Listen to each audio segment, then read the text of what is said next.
Hi, I'm Nat. And I'm Guy. And Donald Trump put the South African president right, I guess you would say? In his place. In his place, yeah, definitely in his place. And also, could Lilo and Stitch, which comes out tomorrow, and we're going to go watch, be Disney's Hail Mary or Saving Grace, or is it not going to be enough?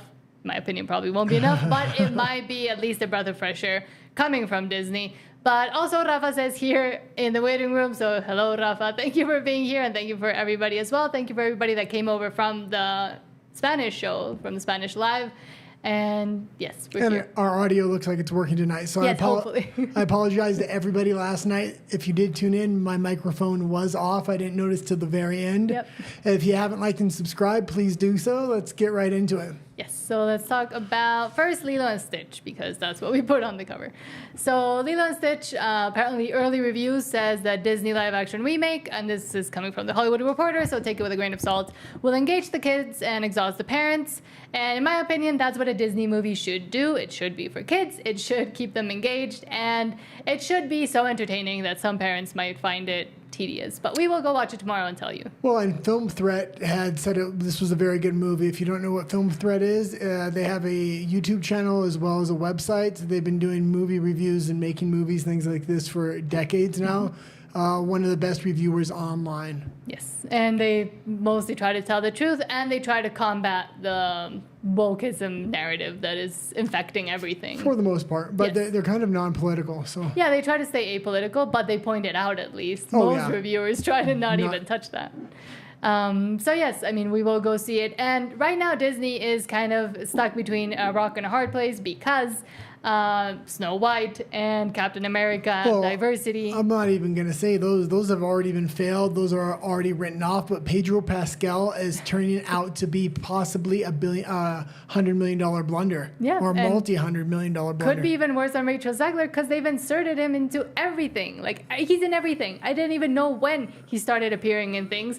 I started doing research to talk about it in Spanish a bit more in depth, and all his blunders and all the stupidity that this man has done, especially lately, but in general, and all the lies he has told and how he victimizes himself.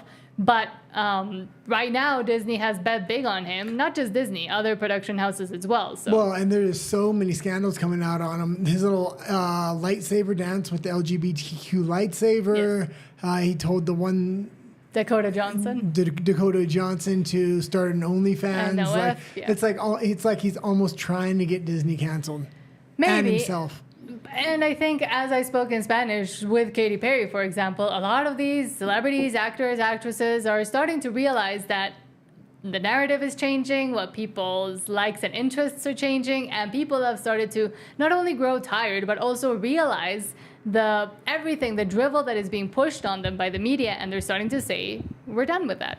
Well, they have so many choices. They're gonna vote with their dollars now, and that's what it's coming down to. And they're definitely voting against Disney. They're voting against the Disney parks with Universal. They're voting against the Disney movies with other streaming services. Disney streaming services struggle. They alter the statistics to make them look like they're better than they are, but most of the time they're signing up people for 99 cents a month to try to get their quarterly earnings up. Mm-hmm. And not only that, but it's not just with Disney being failing, but people are choosing with their dollars to go to more independent creators as well. So it's a huge shift that I think the industry is not really ready for, and they're trying to focus on all the wrong things, like the tariffs, which would actually bring jobs back to America, which might be a good thing. But because they're so like horses, what are those things that they have blinders on. Yeah, they have blinders on that don't allow them to see the bigger picture, and they're still betting on all of these things that just keep losing the money and which people are just not interested in. Okay, let's go into the next story there. Yes.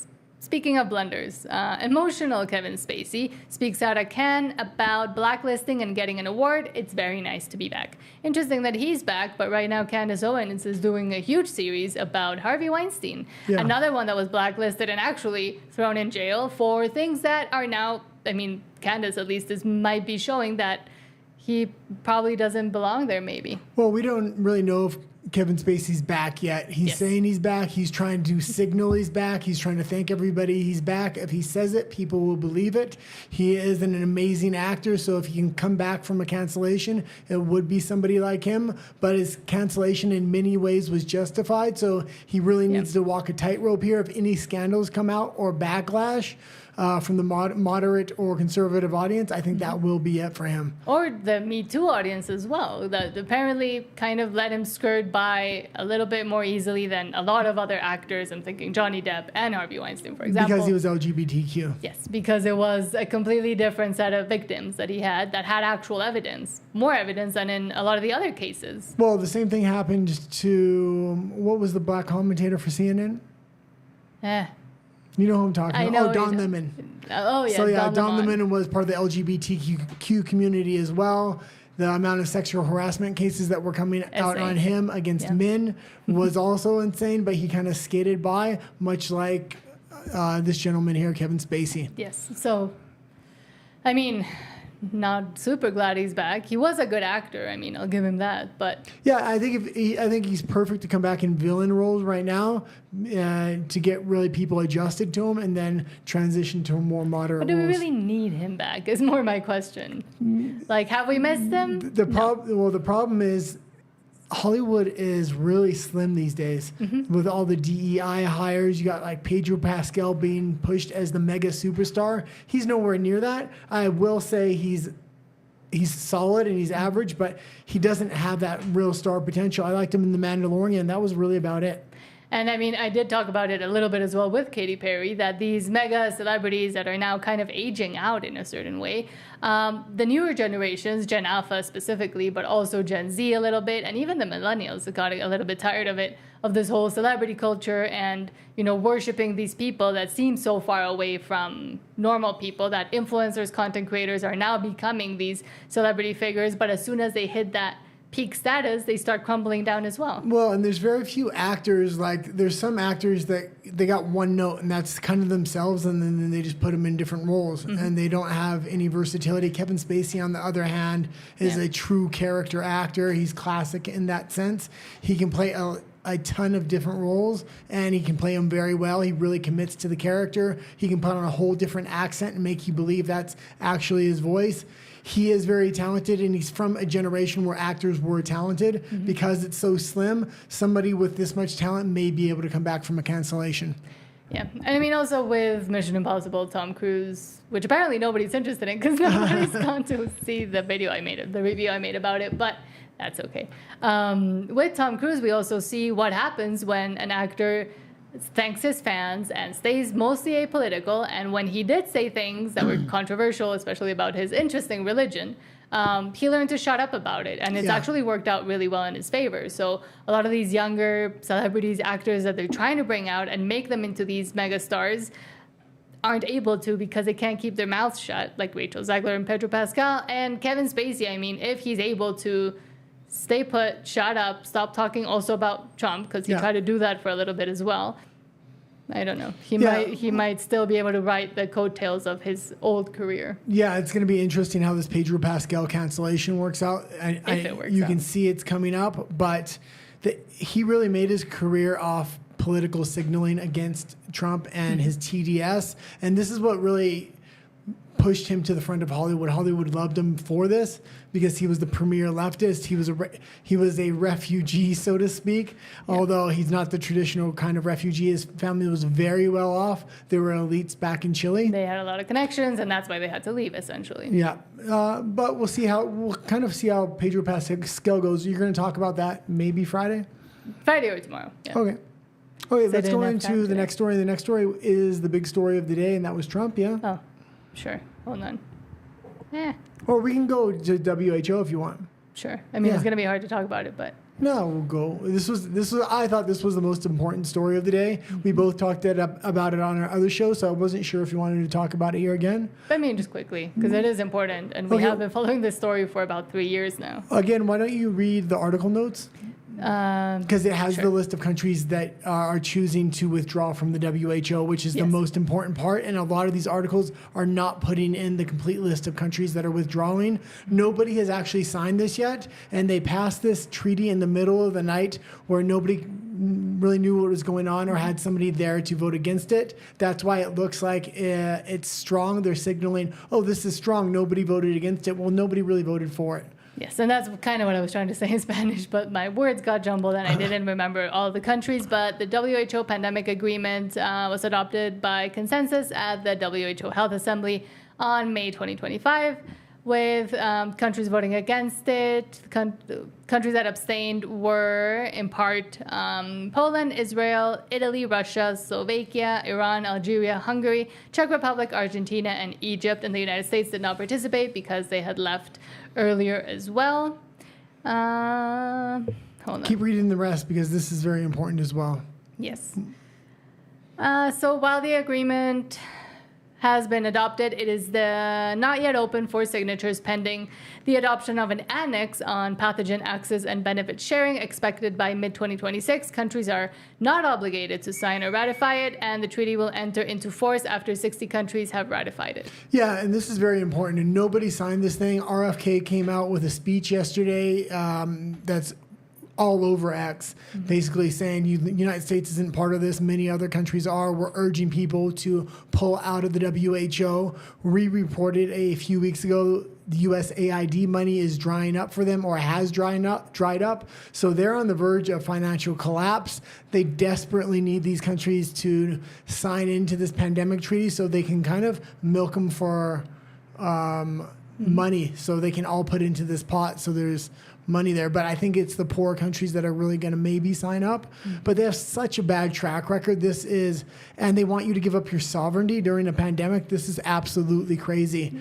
I'm gonna keep a close eye on what countries sign it because Mexico has always followed the WHO very closely and the World Economic Forum. Mexico City specifically, where we live, is actually one of their premier cities where they try a lot of their new policies and things like that. And Vancouver was as well. And this is coming directly from the WHO saying World Health Assembly adopts historic pan-space-based-demic agreement to make the world more equitable and safer from future pan-space-based-demics.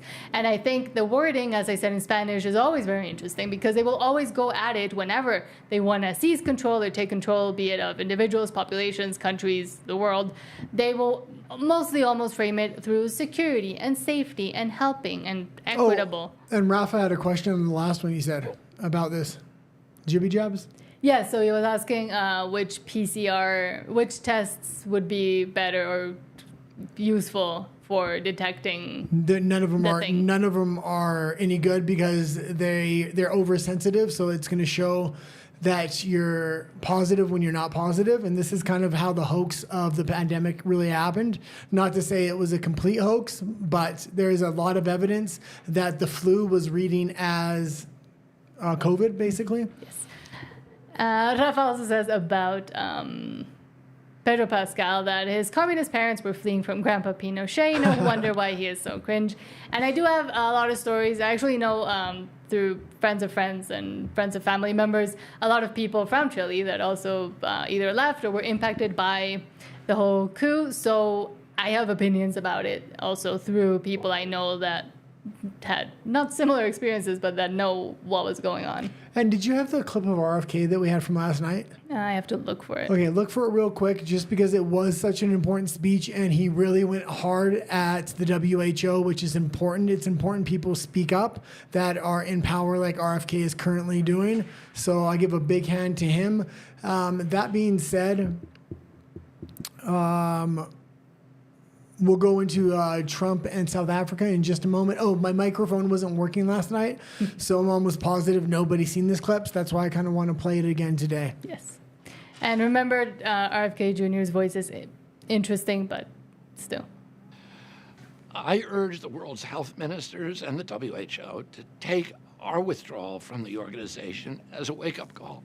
It isn't that President Trump and I have lost interest in international cooperation, not at all. We just want it to happen in a way that's fair and efficient and transparent for all the member states. We've already been in contact with like-minded countries, and we encourage others to consider joining us. We want a free international health cooperation from the straitjacket of political interference by corrupting influences of the pharmaceutical companies, of adversarial nations, and their NGO proxies. I would like to take this opportunity to invite my fellow health ministers around the world into a new era of cooperation. We don't have to suffer the limits of a moribund WHO. Let's create new institutions or revisit existing institutions that are lean, efficient, transparent, and accountable. Whether it's an emergency outbreak of an infectious disease or the pervasive rot of chronic conditions that have been overtaking not just America, but the whole world, we're ready to work with you. Thank you, and may God bless you, and let's all pray for the health of our children. And so that was a pretty good speech. I mean, it's been, I don't know if I've ever really heard a politician speak that directly and that honestly. Well, that really aligns with the people. So I really did appreciate that speech, even though I do see RFK being captured in certain ways. In other areas, he is doing as good as you could expect, better than any other politician. Mm-hmm. So I guess you're going to have to take some of the bad with the good, but the good is well worth it. So yeah, I mean, I was going to say we saw Trump today speak very concisely and clearly. Yeah. But do you want to move on to that one? Yeah, we'll move on to that. So they had the South African president today, and I was looking forward to this because I figured something major would happen. And Trump is bringing these world leaders in, and they're freaked out to go into the Oval Office because of what happened to Zelensky. And now he kind of did it again to the South African president. So it's really, you better show your respect, otherwise I'm going to humiliate you in front of the world. And he really brought receipts. Mm-hmm. And the mainstream media is still trying to call this a hoax, trying to say he got all this information from 4chan, which is completely false. Yeah. This information's been piling up for over a decade, multiple documentaries, police reports, police videos from South Africa itself. Mm-hmm. Do they forget that he has control of the CIA and the FBI right now? Like, they haven't looked into this in depth. But yes, a lot of the media since this happened have been all day today after the ambushing happened, have been trying to say and play it down and be like, oh, he's bullying Ramaphosa. I don't know how to say his name, but I would just say President Ramaphosa. And oh, this is a terrible look for the United States to go at a foreign leader this way. That's the conversation on mainstream media. That's because a lot of people don't know this is going on. I keep saying the same points, but a lot of people didn't hear me last night because of my microphone. There's a decade of evidence piled up, and it's undeniable at this point. The Democrats are going to die on this hill, either because they're uneducated or they think this is an 80-20 issue in their favor, and it's not. It's 80-20 issue in the other direction. There is no way, once this evidence comes out, that they're going to be able to deny it. And also during the BLM era, they saw, I mean, it got pretty close to start getting to like a starting point of what was happening.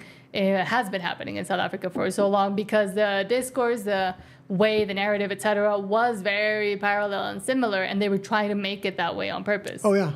And it was, I think they avoided a huge thing and a huge issue that could have started. Well, and when this came out, like, I was very interested in South Africa and the racial dynamics over there back in, I think, 2018. There was a ton of independent media exposure anyway. Mm-hmm. And I'm very deep into independent media. So when things like that came up, I was really doing research. Yes. And they were talking about the farmers that were dying by the thousands back in 2018, which has continued on till today. But there was something else. They were these huge white ghettos popping up, and there was documentaries of these white ghettos. The whites in South Africa are the minority population. They used to be the minority population, but the power dynamic was different. It's switched now, and these white ghettos it was a pretty interesting dynamic in these documentaries. If you haven't seen them, I don't have the name, but they are on YouTube.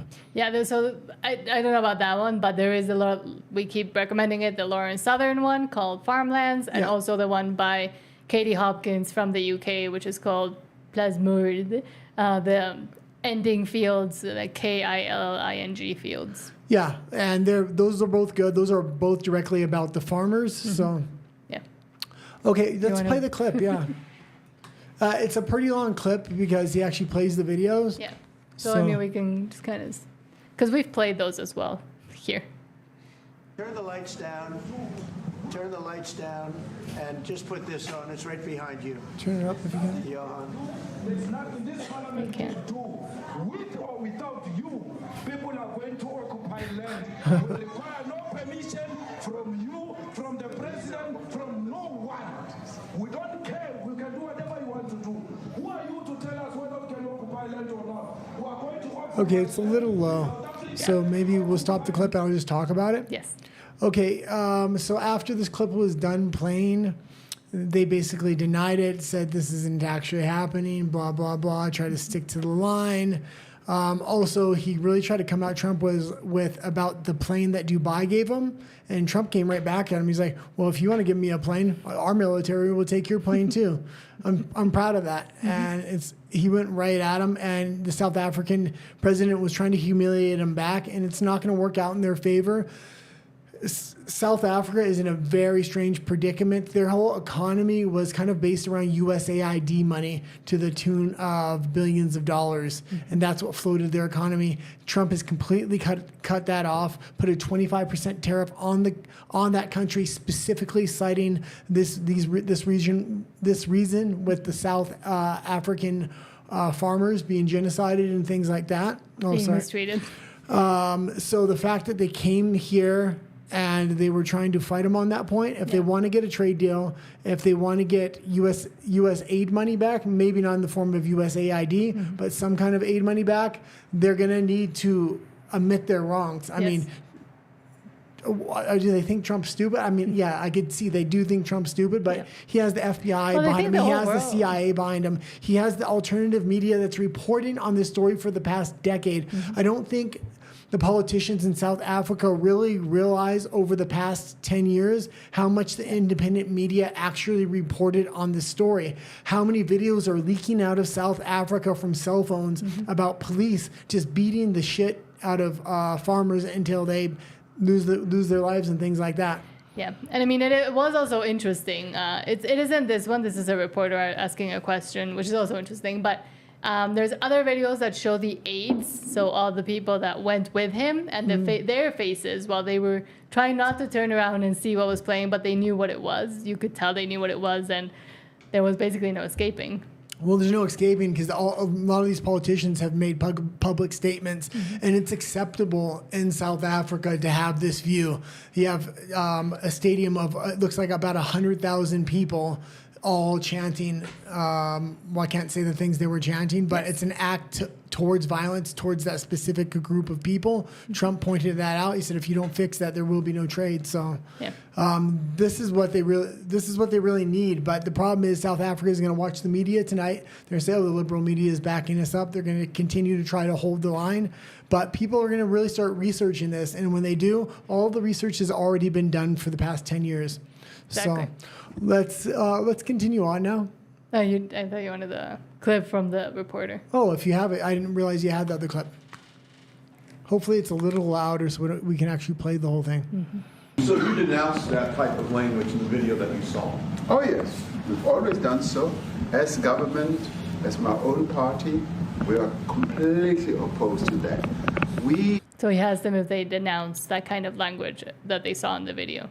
And he says, yeah, we're completely opposed to that. But when there's videos of him talking in his country, and they're not completely opposed to it. None of the groups or political groups that are in power are opposed to it. They're all in favor of it. Yes. 1955 adopted a document which said South Africa belongs to all who live in it. But why wouldn't you arrest that man? That man said, kill the white farmers, kill the white farmers. And then he danced, and he's dancing, and it's kill the white farmers. I'm not sure, but I think if somebody got up in Parliament and started saying kill a certain group of people, he would be It's called a call to action or a call to violence, Mm-hmm. and that's where free speech actually ends, even in the United States under the Constitution. When you have a call to violence towards a specific group, that's no longer considered free speech. It's considered a crime. Well, a direct actionable call to violence. So it has to be something that you can do in the moment, essentially. Otherwise, it is protected speech. Let's continue. That man is going all over South Africa, and that's not a small party. That was a stadium that holds 100,000 people, and I hardly saw an empty seat. That's a lot of people. That's a lot of representation. And those crosses, we have dead white people, dead white farmers, mostly. And you take a look at Australia, they're being inundated, and we're being inundated with people that want to get out. And their farm is valueless. It's valueless. And they just want to get out with their life. And this is a very serious situation. And you have to figure Elon Musk does know a lot about the situation. His family is from there. So, okay, let's continue on now. Did you want to go into Tommy Robinson? I'm not sure if you're... Dancing. I'm not sure if your articles are in the same order as mine. No. Okay, what's the next story then? I had Eric Schmidt. No. Or do you want to skip That's that? from earlier today, so I want to go into all the news stories. Okay, so Tommy Robinson. Apparently, a day after Tommy Robinson won in court and he was released, the police bring new trumped-up charges. The fact that Tommy is being charged with criminal harassment causing fear of violence proves beyond a shadow of a doubt that the UK now has a two-tier justice system. This is from Rebel News, which is an independent news source that has been covering and following the Tommy Robinson case very closely. Yeah, and it was expected he was going to be released sometime this week, so it's saying he's released today? Yeah, so it says... The police couldn't let Tommy have even one day without pursuing their vendetta against him. Just yesterday, Tommy purged his contempt, convincing a judge that he should be let out of prison without delay. But today, the police have leaked to the regime media that they intend to lay new charges against Tommy, harassment causing fear of violence. Really? Yeah, but you'll never believe what that's about. This is an extremely. I had heard about the new case. I just kind of I didn't know if he was released today or he's expected to be released sometime this week, is what I heard earlier. I think maybe today he did his appeal. Like his formal appeal. And he's supposed to be released later this week, but they have new charges where they're going to let him out, but he's going to have to start dealing with lawyers in court on these new charges. And read what the charges were, because the charges were just completely bogus and very broad ranging. It was, well, say what I think it was. Yes. So apparently he took, so paparazzi took photos of him and his family while they were trying to be undercover, not undercover, but in Cyprus. He said he flipped the script. He took photos of each paparazzi in their private lives too. And, okay, this is very... Unfortunately, it has become clear to me that Tommy Robinson will never find peace in the UK. He's being treated as an enemy of the state. Okay, here. So the fact is, Tommy's being charged with criminal harassment causing fear of violence. That was it. So he's causing fear of the violence. That's an emotion. By putting it on top, like doing the same thing the paparazzi harassing him are doing. Causing fear of violence, not causing violence, not calling for action for violence, but the photojournalist felt fearful of action because he took pictures back and put them online. I mean, if this was in Mexico, everybody could file those the same thing the paparazzi filed. So it's going to be interesting if this actually sticks, because the government's completely flipped its position, even though it doesn't believe in Tommy's position. It's saying it does because it's losing so many electoral votes. It's trying to do anything it can to kind of hold on to power so it can propagate this war into Ukraine to something much bigger than it is. The fact that they now hold his position, which they threw him in jail for, and Tommy Robinson spent the most time in jail of any journalist in the UK ever for just simply reporting a story. Yes, and I mean, we did, as you say, they keep trying to flip the script, and saw Keir Starmer recently come out and say, no, we don't want as much immigration anymore, which is essentially what Tommy was saying, and Keir Starmer is not in jail. Yeah. Okay, we can move on. We're going to keep an update on this story because I'm sure there's going to be more things coming out later this week. Tommy will give an interview the second he's out, and we'll play it. Yes. And then a little bit back to Hollywood, but House of Dragon star Millie Alcock says someone very high up told her she needed an acting coach during her second day on set. And then it says, this is very terrible. No, it's not very terrible at all.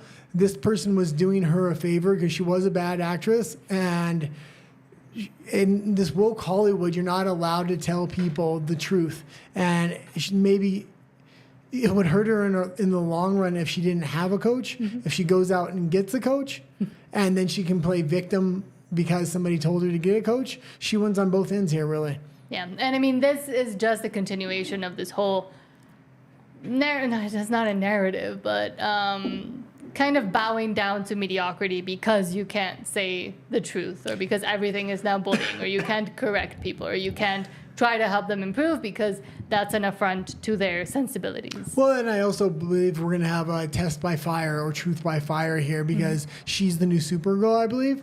So we're going to see if her acting skills improved, and I'm willing to bet that Supergirl is going to bomb and her acting's not going to be very good. The last one did terribly. They filmed it in Vancouver. I was on set for a few. The issue that you're going to have with Supergirl is there's going to be no character arc. It's going to come in as the perfect hero with no weaknesses. Like every female superhero, or even just character in general. That's why it's so boring. Most of the male characters actually have an arc where they're vulnerable. At least a little bit. Yeah. So, okay, we can go into the next one. Kind of put that in there to talk about woke Hollywood's crazy for pointing out that you actually have flaws. Yeah. S&P downgrades Warner Brothers Discovery to junk status on weak credit metrics that would get worse if company splits. Yeah, and this is pretty crazy because they were trying to split, manipulate stocks and things like that. Now they're being called out. I don't know what's going to happen here, but it's not looking good for Warner Brothers Discovery. They're going to need to invest even more money in order to recover all their woke scripts they kind of have in the pipeline right now. They're going to have to make new things. I'm really thinking this is now a very good time for somebody to come in and buy them up. The issue is, are they in negative debt? Will it cost more to buy them up than they're actually even worth at this point?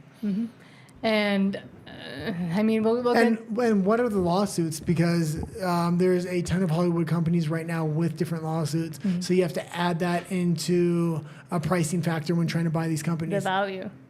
Yeah. Did you have anything for this? I'm always bad at inside. Okay, baseball. let's go to Fortnite then. Sure. I don't want to pay. And there's been quite a few Fortnite stories we've been talking about lately, and I've just added this one in there just because it has been in the news so much.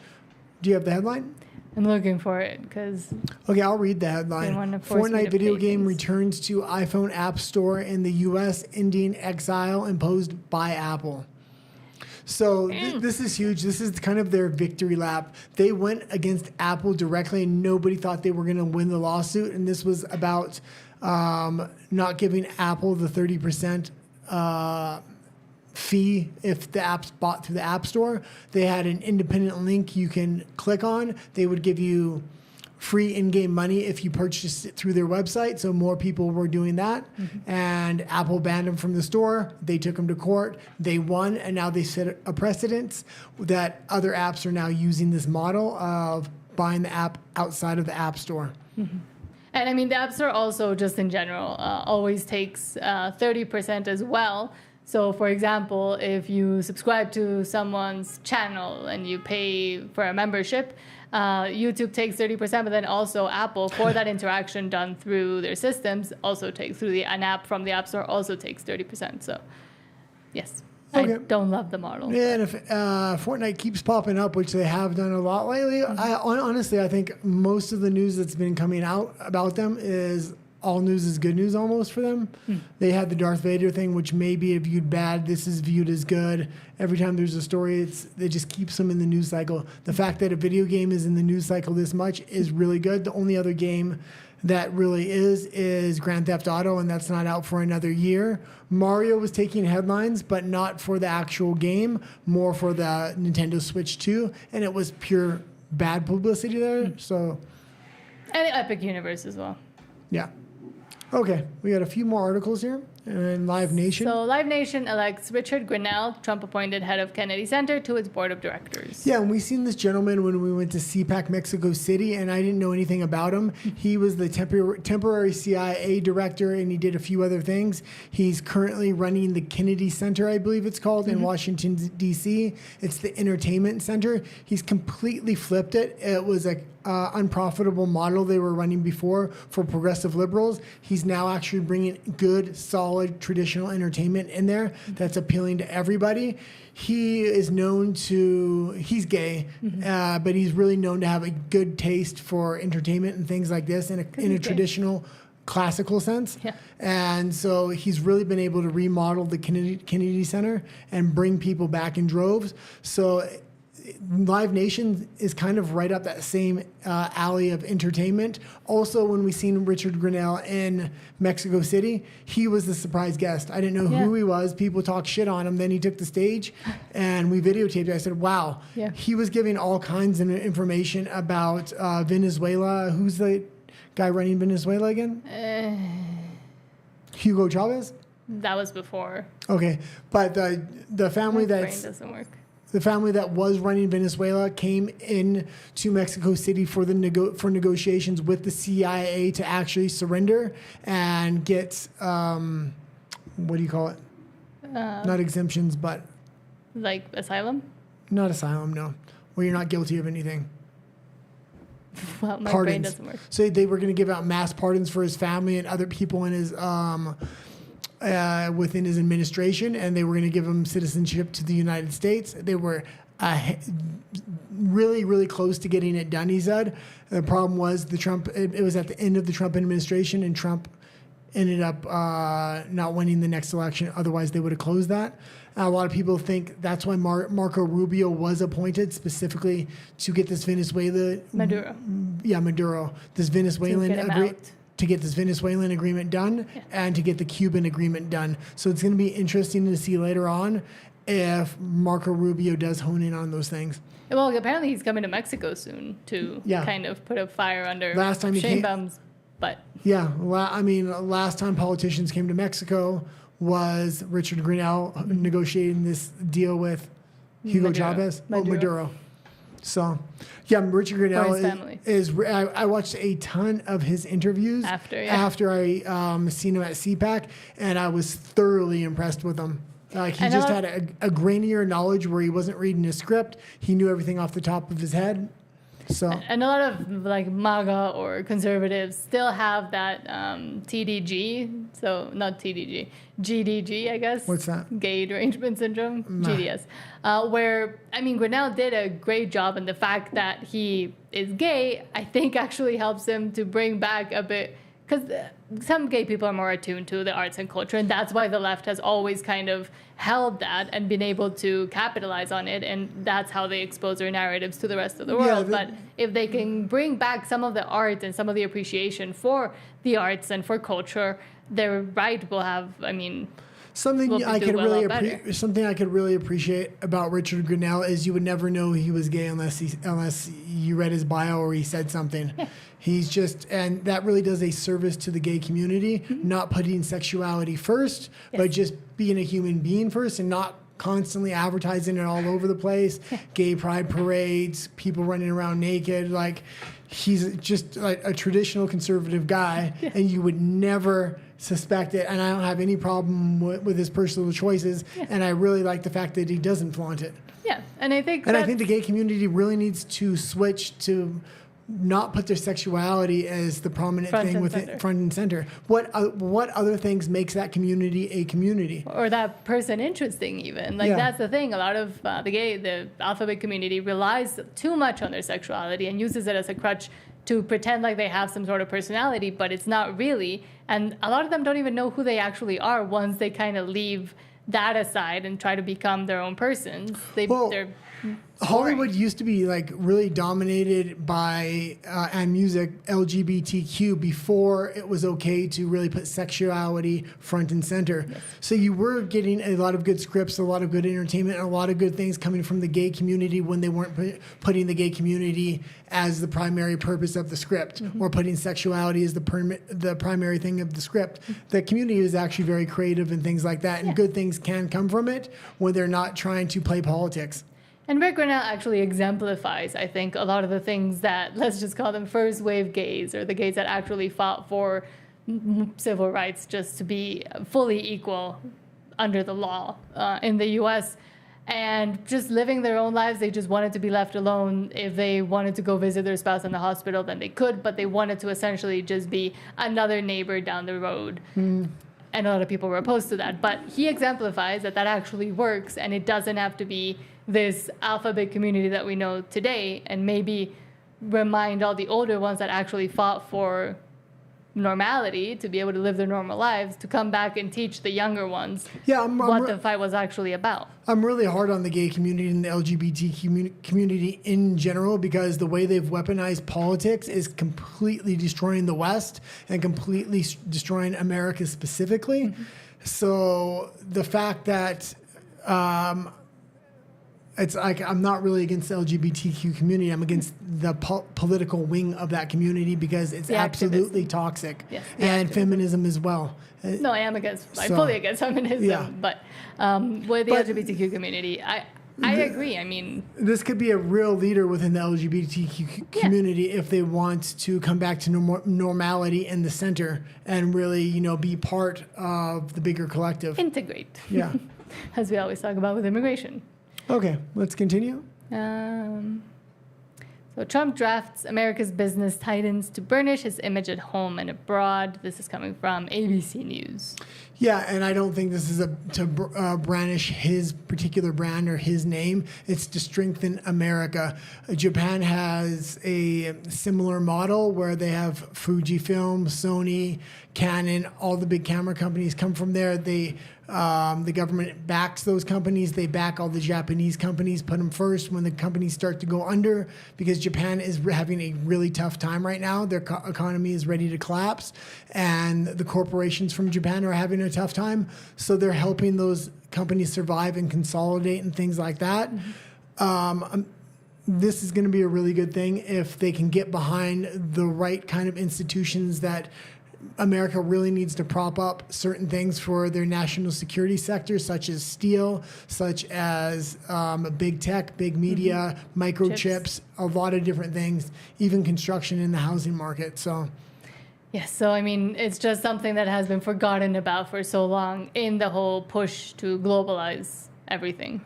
Yeah, you need to nationalize certain sectors so you don't have that as a weakness. And not like nationalize, but bring back to be in the... But you nationalize it through private industry, but support the leaders within that industry so they can compete on a global stage, even when times are hard. Yes, but having them as national products or like controlled by the government is a terrible idea. No, but you do need the government to prop you up. And I used to be completely for free market, but if you want to compete against other countries, you have to support to certain sectors. Mm-hmm. Okay, and especially America right now, where they were at before Trump is China was making a lot of their military weaponry. They're making their grenades. They're making a lot of the components for their planes. They're supplying them with most of their steel manufacturing. You can't have your primary opponent, or whether it's economically or in warfare, making your military, not only your military things, but a lot of the products your society relies on. Yes, subsistence stuff. Okay. And then the last story is actually not apt for... Oh, okay. Let's bring it over to RUMBLE. And quickly, Rafa says, many gay people have those flags even on their WhatsApp name. Funny that all the personality circles around that. And I get mad at, well, not mad, but like, I don't like it when conservatives or the right just fully go against everyone. I think there should be, as Agustin Laje has said many times, bring the people that have similar ideas together. And like when we heard people talking about Rick Grinnell at CPAC, we thought he was this horrible person. And then actually listening to him and him being a very smart man, that's what's important. He's my favorite person within the Trump administration. Mm-hmm. I was very surprised he didn't get a much bigger role. He has been a loyalist. He is a true populist MAGA supporter in the best sense of the words. So, but he was really elevated to CIA director, temporary CIA director in the first term because something happened with the first CIA director and they needed to put somebody in there. Mm-hmm. So maybe he went way above his weight, but yeah. And he also helps negotiate special deals, and he's in usually special negotiating envoys. And so far in this administration, he has done a couple of those. Mm-hmm. Yeah. And I think they didn't put him higher up because there are still a lot of conservatives, MAGA rhinos that don't want to bring in people from the community. Yeah, that would actually help. So. Okay, let's continue. I was actually hearing some weird information recently from some really reliable sources that Steve Bannon is actually a neocon. And that's why he's always pushing China, China, China. And it made sense when they described kind of what was happening. And that's why he was kicked out of the first Trump administration. He still holds a lot of weight within that administration, but that's rumored why he was kicked out. And yeah, so. And Rafael also says, jumping to a meeting, hope I can catch you on the Green Monster. So that's where we're heading now. We have one story that we just can't talk about here, but it is very important and disgusting coming from Canada, which we kind of talked about yesterday, but your mic was off, so we want to do it again. But we'll see you over at the Green Monster in a few seconds. Okay, we'll wait just a couple minutes so people